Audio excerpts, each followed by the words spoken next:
Magic cycle. देबू एक गरीब आदमी था। देबू शहर में मजदूरी करनी जाता था। देबू पैदल ही मजदूरी करनी जाता था। देबू का बेटा दानिश भी रोज सवेरे सवेरे स्कूल पैदल ही निकल जाता था।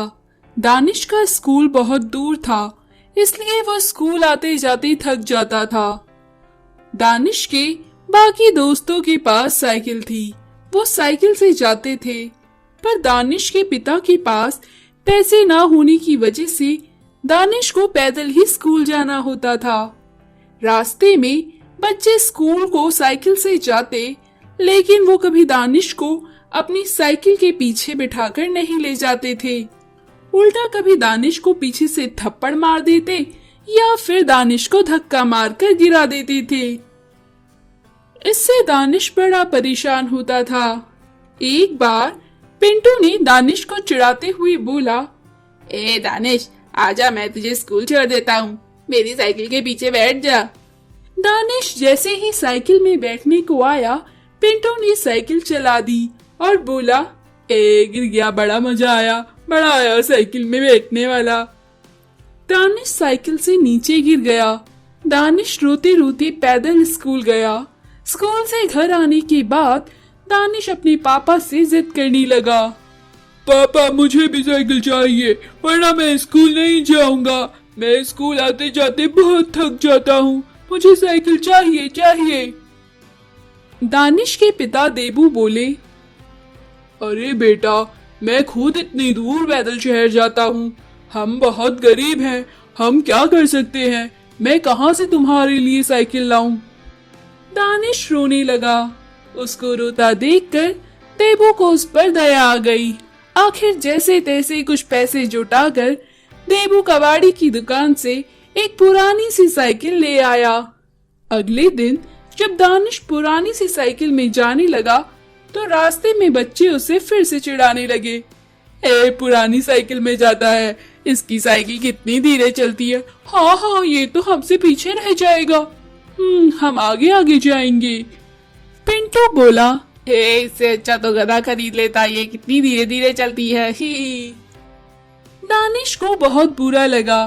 कुछ दिन बाद दानिश ने देखा सड़क पर एक साधु चलते चलते काफी थक गया है और वो बच्चों से बोल रहा था, अरे बच्चों सुनो, कोई मुझे अपनी साइकिल पर बिठा लो, मैं बहुत थक गया हूँ, मुझे स्कूल के पास तक जाना है। किसी भी बच्चे ने साधु को अपनी साइकिल पर नहीं बिठाया। दानिश ने साधु को देखा और अपनी साइकिल रोकी और दानिश बोला, बाबा आप मेरी साइकिल में बैठ जाओ, ये थोड़ा धीरे चलती है, लेकिन आप थोड़ी देर में पहुंच जाएंगे और थकेंगे भी नहीं। साधु दानिश की बात सुन उसकी साइकिल पर बैठ गया। साधु अपने स्थान पर पहुंचने के बाद बोला, बेटा दानिश, तुमने मेरी मदद करी, मैं तुमसे बहुत प्रसन्न हूँ। मैं तुम्हें वरदान देता हूँ, तुम्हारी साइकिल नहीं हो जाए और इस पर पंख भी लग जाए, तुम जहाँ जाना चाहते हो उड़कर आसानी से जाओ। लेकिन ध्यान रखना, इस साइकिल का इस्तेमाल कभी गलत काम के लिए नहीं करना, वरना ये पंख गायब हो जाएंगे और तुम्हारी साइकिल पहले जैसी हो जाएगी। ऐसा कहकर साधु वहाँ से गायब हो गया। दानिश की साइकिल अब बिल्कुल नई हो गई। दानिश अब रोज अपनी नई साइकिल पे जाता, सारे बच्चे उसे देखकर चिढ़ते थे। दानिश सारे बच्चों से पहले ही स्कूल पहुंच जाता था। रास्ते में सारे लोग उसे घूर घूर के देखते, उन्हें दानिश की साइकिल बहुत दिलचस्प लगती थी। कभी कभी दानिश अपने दोस्तों को भी स्कूल ले जाया करता था। कुछ दिन बाद दानिश अपने दोस्तों को साइकिल में बैठाकर ले जाने के बदले में उनसे पैसे और चीजें मांगने लगा। अब वो ऐसा रोज करता था और वो ना दे तो उन्हें अपनी साइकिल पर बिठाकर नहीं ले जाता था। एक बार दानिश का एक दोस्त संटी स्कूल पर जा रहा था। संटी पैदल ही जा रहा था। तभी दानिश वहाँ पर आया और बोला, तुझे मेरी साइकिल पर बैठना है क्या? संटी बोला, हाँ भाई, ले जाता है तो ले जा, अपनी साइकिल के पीछे बैठा ले, स्कूल छोड़ दियो। इस पर दानिश बोला, स्कूल के बाहर मुझे चीज खिलाएगा तो मैं बिठाऊंगा। दानिश के दोस्त संटी ने चीज खिलाने से मना कर दिया। इस पर दानिश ने उसे अपनी साइकिल पर नहीं बिठाया और वहां से चला गया। जैसे ही दानिश वहां से चला, दानिश के साइकिल के पंख गायब हो गए और वो नीचे जा गिरा और फिर दानिश की साइकिल फिर से पुरानी जैसी हो गई। अब दानिश को समझ में आ गया था कि बाबा ने कहा था कि साइकिल का गलत इस्तेमाल मत करना। दानिश को अपनी गलती का एहसास हुआ, पर अब वो कुछ नहीं कर सकता था। वो फिर से अपनी पुरानी साइकिल पर धीरे धीरे ही स्कूल जाने लगा। तो दोस्तों, हमें कभी भी लालच नहीं करना चाहिए, हमेशा दूसरों की मदद करनी चाहिए। अमीर वर्सेस गरीब के खिलौने। जयपुर के राजा जमशेद ने राज्य में गणेश चतुर्थी पर एक आयोजन करने की सोची। उन्होंने ये काम अपने मंत्री को सौंपा।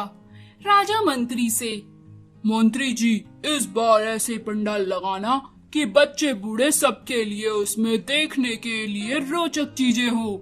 बड़ों के लिए झांकियां और बड़ी बड़ी मूर्तियां और बच्चों के लिए एक कोना ऐसा होना चाहिए जिसमें तरह तरह के खिलौने लगे हों। मंत्री ने राजा की बात सुन गांव के एक आदमी पंछी के पास पंडाल लगाने का काम दिया। मंत्री पंछी से बोला, राजा के यहाँ आयोजन में पंडाल लगाने का काम करना है। पूरा डेकोरेशन का काम तुम्हें ही करना होगा। मैं ये काम तुम्हारे जिम्मे सौंप रहा हूँ। तुम्हें ये काम बड़े अच्छे से करना होगा। पंडाल में बच्चों के लिए एक प्रदर्शनी भी रखनी है जिसमें तरह तरह के खिलौने लगे होने चाहिए। तुम्हें महल में ही रुकना होगा 2-4 दिन, जब तक कि तुम पंडाल का काम पूरा नहीं कर देते। पंछी मंत्री की बात सुन बहुत खुश हुआ। वो अपने घर गया और घर जाकर उसने अपनी बीवी और बेटे से कहा, मुझे राजा का पंडाल लगाने का काम मिला है। मैं बहुत खुश हूँ। अब हमारे पास बहुत से पैसे होंगे। मुझे कुछ दिन वहीं रहना होगा। जल्दी से मेरा खाना और कपड़े पैक कर दो।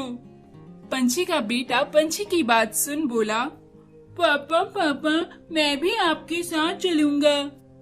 पंछी बोला, ठीक है, तुम भी मेरे साथ चलना। पंछी का बेटा साहिल अपने टूटे फूटे लकड़ी और कागज के खिलौने लेकर अपने पापा के साथ चला गया। वो दिन भर वहीं खेलता था।